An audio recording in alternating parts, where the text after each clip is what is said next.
I've had an incident, and well, I don't think it's recoverable. It's she done. R.I.P. That's what that clunk was.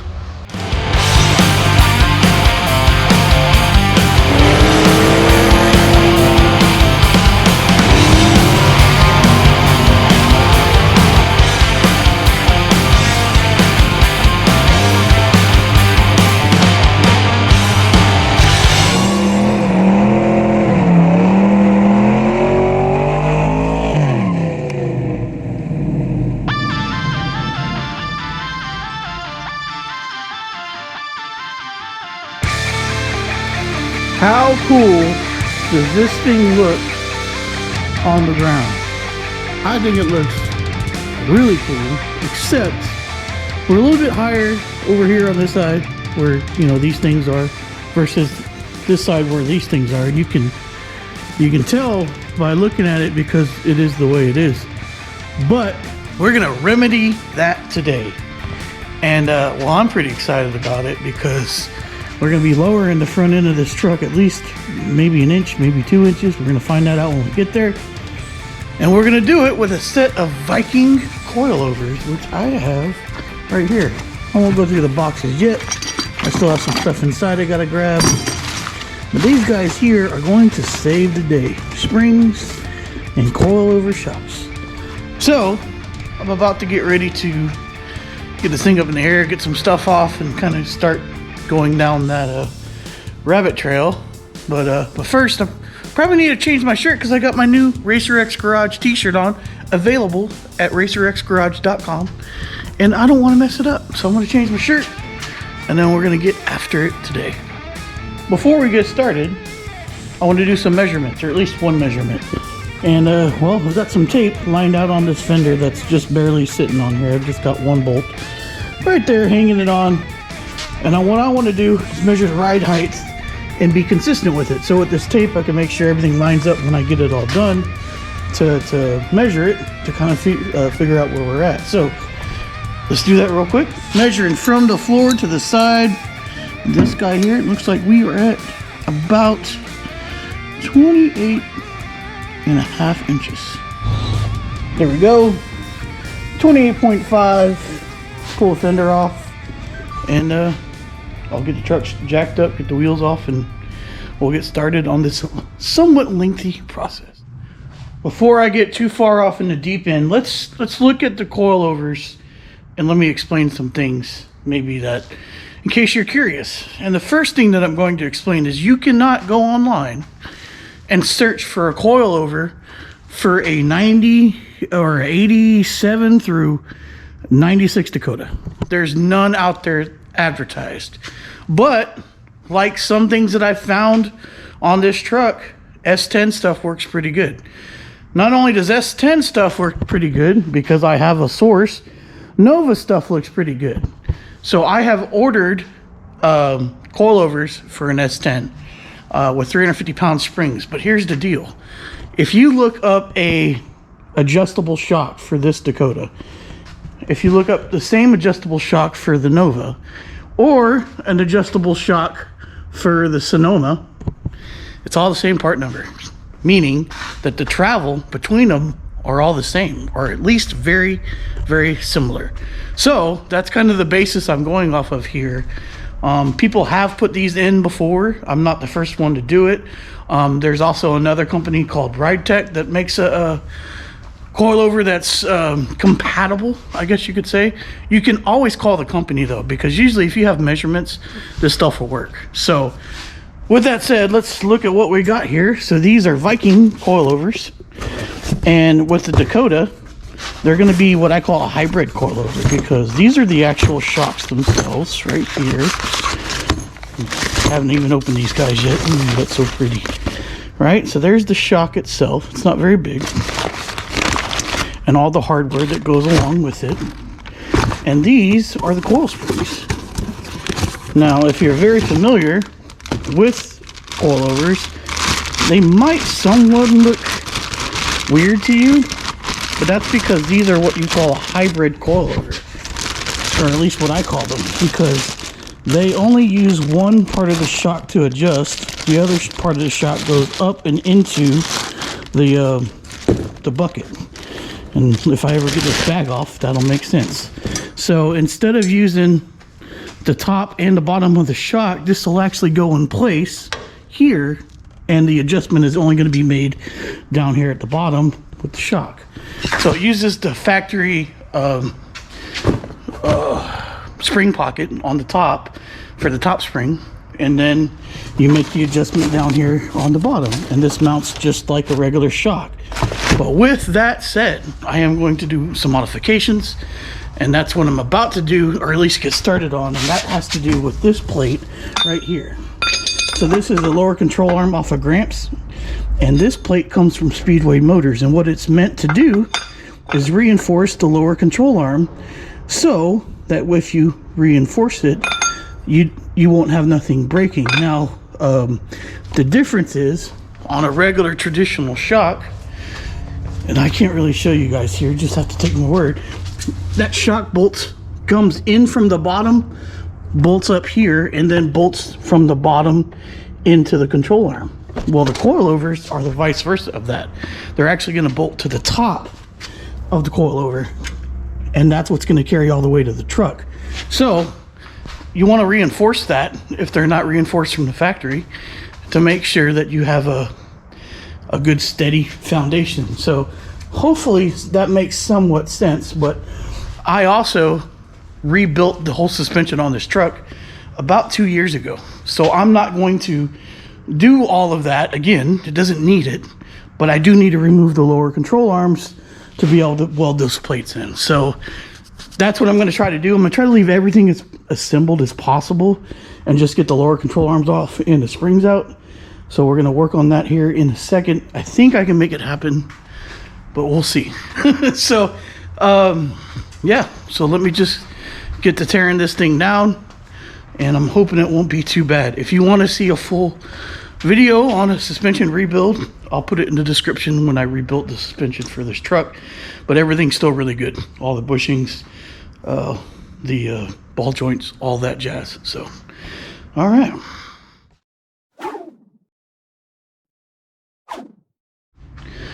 This is sometimes difficult to explain, but I'm going to try to explain it again, and maybe it'll make sense. All right, what I'm going to do is I'm going to start the process of removing this coil spring right here.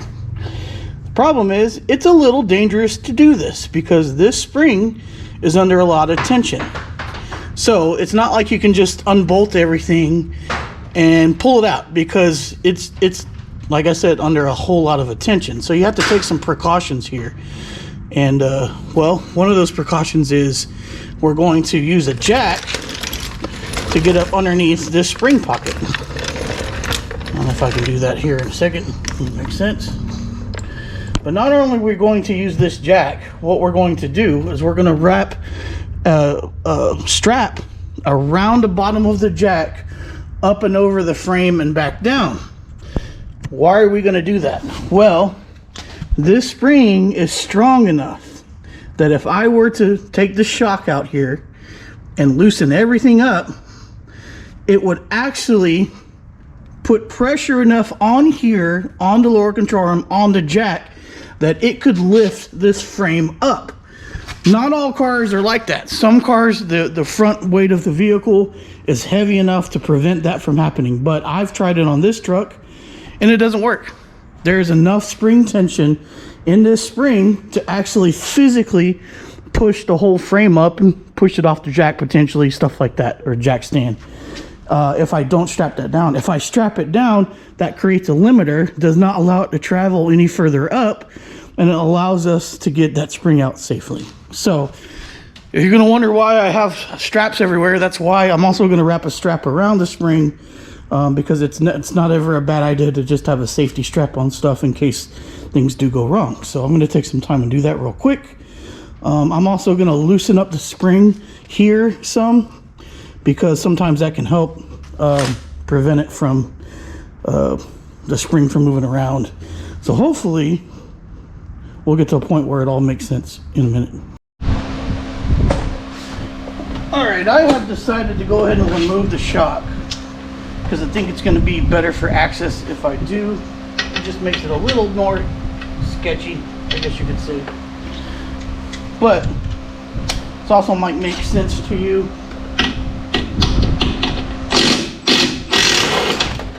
When I pull it out, that's what I was talking about the other thing. Alright.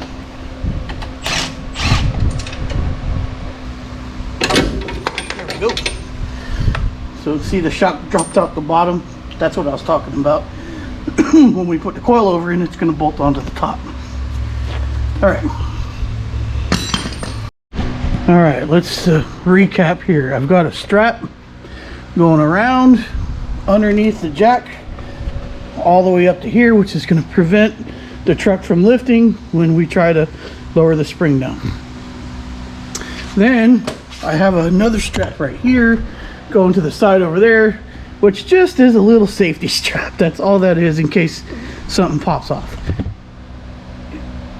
Once you do this a couple times, you'll get used to it. It's not as dangerous, but I'm older now and I'm not as dumb as I used to be, so I put some safety precautions in place.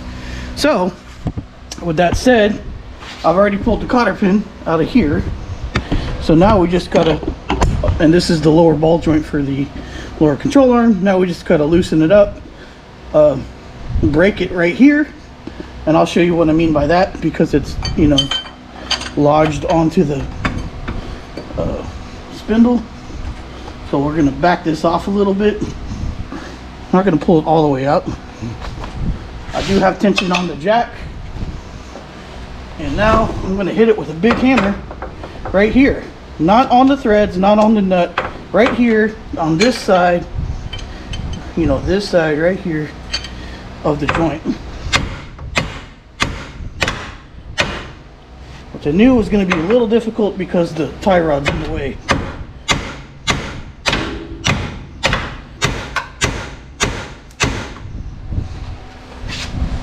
Well, looks like I need to get more throw at it, which means this has to come off. Not too big of a deal. There we go. Same thing here. I'm going to hit it right here with the flat.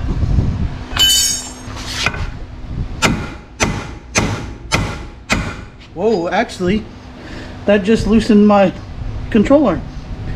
You see how there's no gap right here? I'm gonna put this guy right back on. All right. Well, pause while I tighten up this tie rod. I've had an incident, and well, I don't think it's recoverable. It's she done. R.I.P. That's what that clunk was.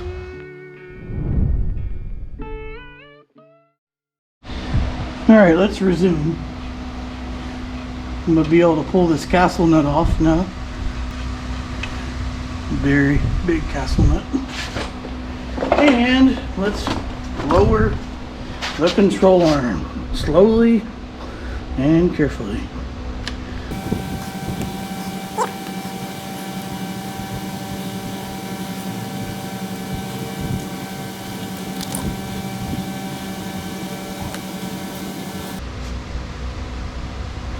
The slower you can do this, the more controlled you can do this, the better you're going to be.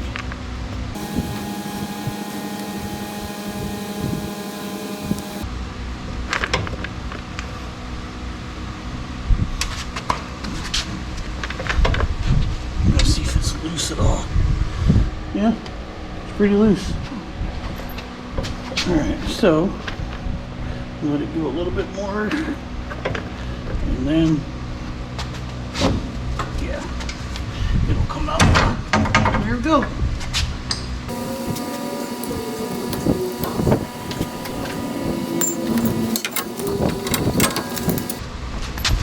Okay. Drop that guy out the bottom if I can. Well,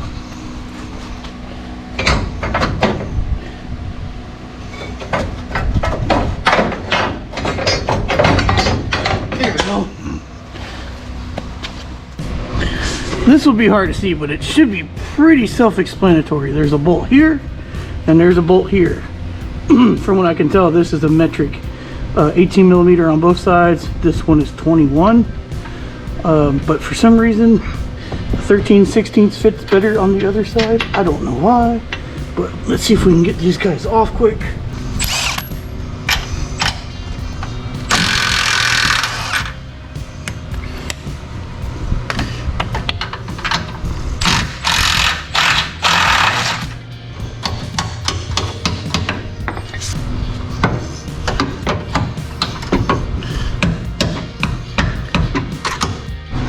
All right, I had a little interference issue, but now we don't. Get out of there.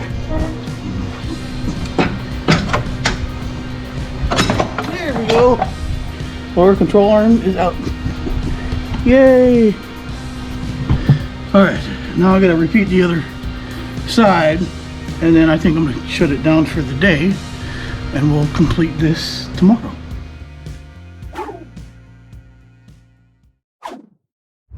So this looks quite dysfunctional, but we're on to something.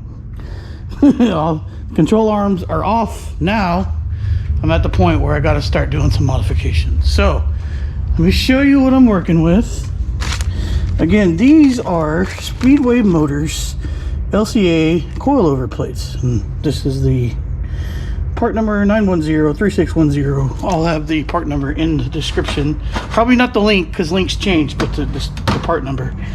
And well, this is what they're gonna do. Since these are like a quarter-inch thick, they're gonna help add some rigidity to these control arms. But they fit kind of good, but they're not exactly a bolt in or anything like that, because I'm gonna have to weld these in. But I'm gonna have to do some clearancing because they're not level here. And I also have to cut out some of this here so that the shock can go through the bottom of it. So yeah, because we're gonna bolt to these and then we're gonna be good. But so I'm gonna do some marking and some clearancing, and we'll get back to you.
All right, let's recap what I did in case I didn't explain it much in the time lapse.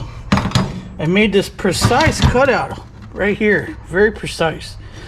Definitely not as nice as I would like it to be, but it does the job. I had to remove the old bolts that came up from the bottom that held it in, that held the nuts in when you bolted up the shock, and I had to open it up enough to where you can get a nut and a bolt through the bottom of that and not interfere. I did index it with a line here, so this will be my reference point, and it fits pretty good. That's kind of what we needed. So now I got to clean it all off, and I gotta burn it in. So I gotta get the wire wheel out. I'm gonna burn it in a couple places. Basically, I'm gonna come all the way around here and then some here, and then we'll be good to go. But I gotta get the metal clean first before I do that. Some more angle grinder stuff with the wire wheel, and then we'll get started. Okay, Hopefully you can hear me over the hum of the welder, but got everything cleaned out in here. I'm gonna weld all of this, and I'm gonna weld all of this, and I'm gonna hope it works out pretty well. I've got this thing kicked up pretty good, so here goes nothing.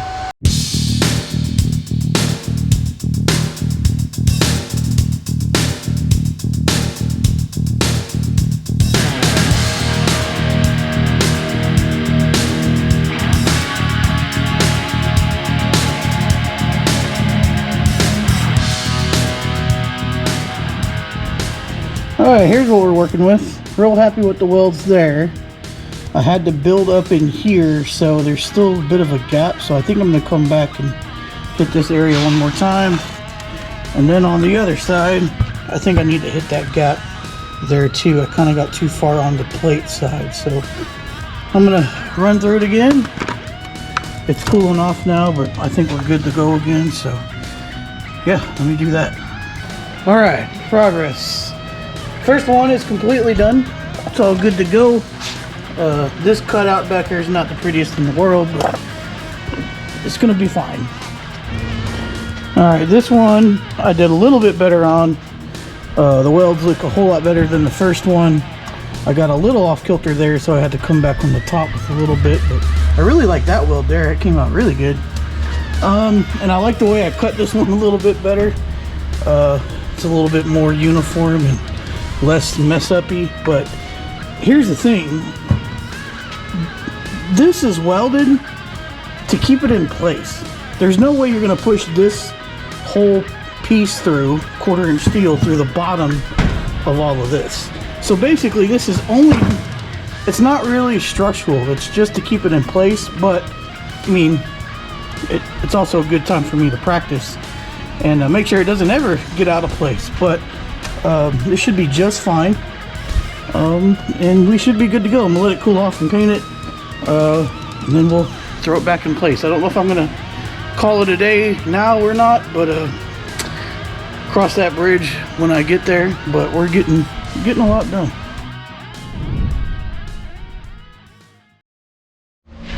All right, we're actually getting to the shocks now, and it's time to get to these and assemble them. And these I bought with this, what they call a T-bar, and basically it goes in here, and it's basically prepared to carry the weight of the vehicle, but you have to assemble it, and that comes with these snap rings. It looks like we can go ahead and place one of these in here already if I can get my snap ring pliers to cooperate. Alright, so I went ahead and put that larger snap ring in the hole there. Now I'm going to put our inner bushing in. There we go. It's all the way in. Now I need to do the other snap ring, which when we look on this guy doesn't fly across the shop.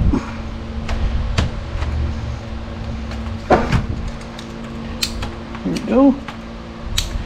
Nice. Okay, looks like we're in on both sides, so that should be good there. Now we got to put our T-bar in.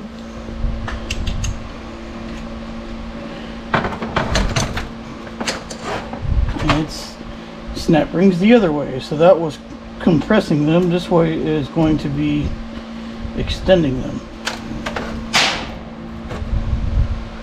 In case you don't know what that is an acorn, and they've been falling like crazy. There we go. So that snap ring's in place. Now gotta do this side. There we go. We're in place. Sweet. So this guy's almost assembled. The last thing I gotta do is a couple things. One, I want to go over this with you.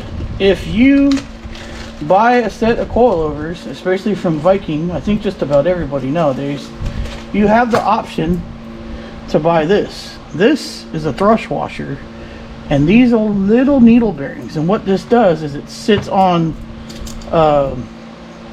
when I install it here in a minute. It sits on the bottom of the coilover adjuster, and it allows you to make adjustments, and it allows it to roll nice and easy. Without that, you're kind of fighting friction, and all you get is this little washer. So let's look at these things and see what we are working with.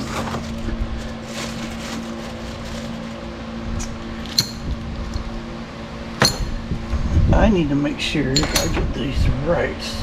I believe this goes on first. This is your lock nut. It goes all the way on like that. And then this guy here, this is where your spring is going to ride. Now, a couple things here. I'm going to take these off real quick because I want to... Actually, I'm not even going to take them off. I'm going to move them up some. This is going to be our friend for this whole thing, and everybody loves anti-seize. It is just a messy substance, but we're going to need it.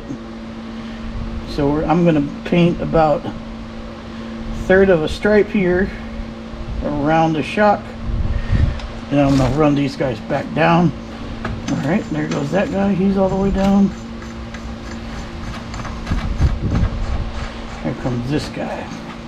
Right. Now that all that's done there, we're going to put a little bit of anti-seize on this guy.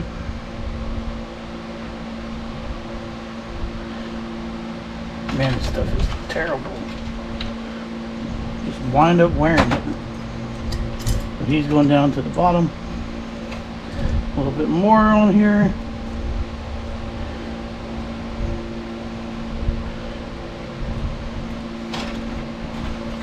Our bearing washer. More anti-seize on this guy. This stuff is horrible. Next bearing washer, and then we will get ready to install these guys. So I'm going to put some more anti-seize, again like a third of it, third of the shock, so you can do your adjustments and it'll get all in those threads. Thanks for the help, Tommy. By the way, he just did this on the Bel Air, and well, he had some good advice. All right, so our shock is assembled. I'll do the other one, and then we'll get ready to install these guys.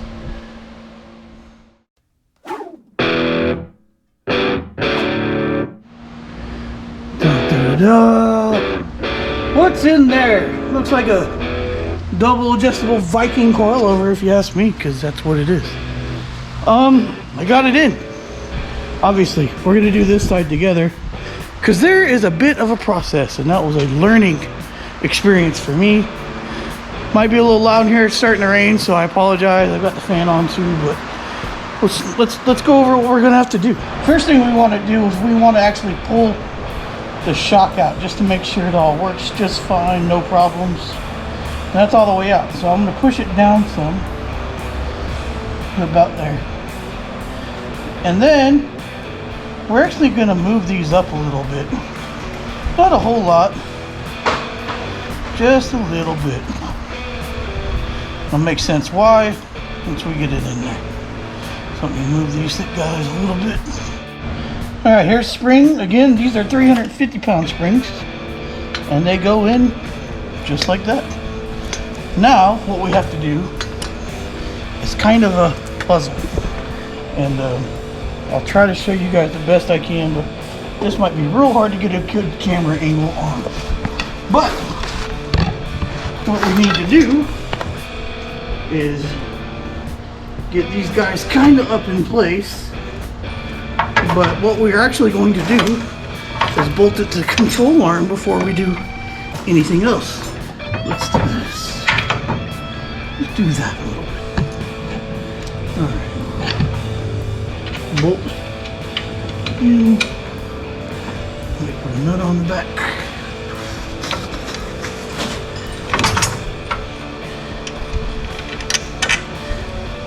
Quick note, You want to make sure your adjusters are on the outside so you can get to them.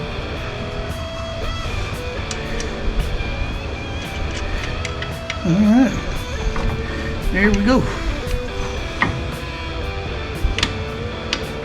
Let me tighten these guys down.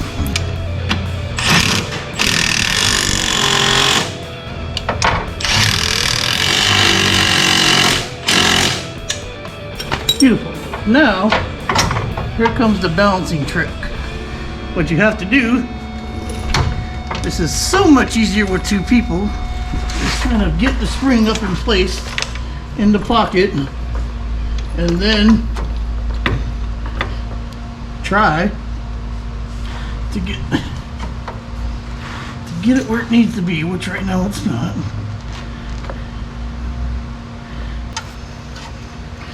Here we go. Have to rotate it a little bit to get this the coils kind of in between these locks or the frame. It will move eventually once we get it up in place, but that's kind of like the first hurdle that's kind of hard to figure out. Then I'll see if I can show you guys from down here. What I'm gonna have to do is aim the shock, and I can push it up a little bit, and I will here in a minute, to that hole up there, which before I do, I should probably put the hardware on it, which I just realized is not on it. So basically, this is a ballet of trying to keep the spring in place and then get the shock up through the eye bolt up there. Right now it's actually not in bad position, so I'm going to try to move it up some, but then I'm going to jack it up, and it's not very flattering, but that's all I'm doing. So once I get that up through there, I can put the washer and the rubber on the other side, and I can show you the rest of it. But here we go.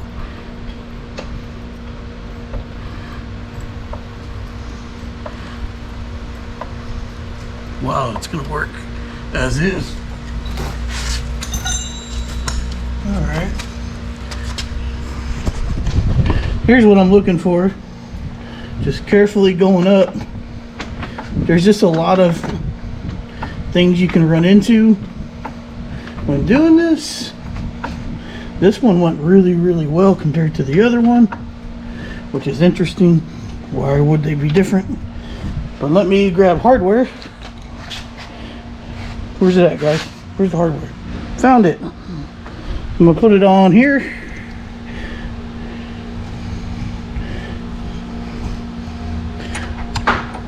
Here we go. Where is the bolt? Sweet. All right. So now I just need to tighten this down. I'm gonna tighten it by hand. They say tighten it until the rubber is the same diameter as the washer. There's anti-seize all over the GoPro. Can y'all see it? I can see it. There's anti-seize all over my hands. It is what it is. Alright. Now, we got all that in place, I can let it back down, only to jack it all back up again. Definitely got some pressure on it. Alright. I'm going to take this loose, because I had this strapped out of the way. Oh, I got some cleaning to do.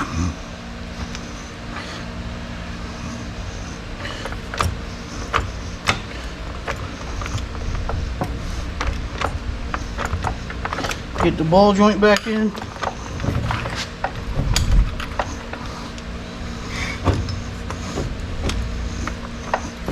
Here it goes.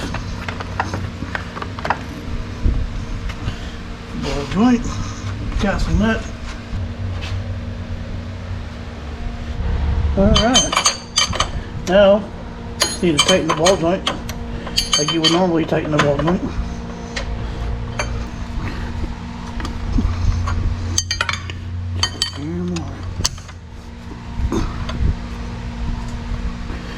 That's it.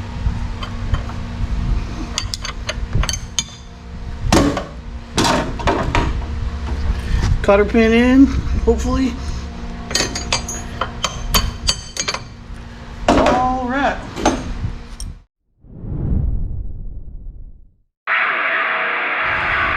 Are y'all ready for this? I'm ready for this. Check it out.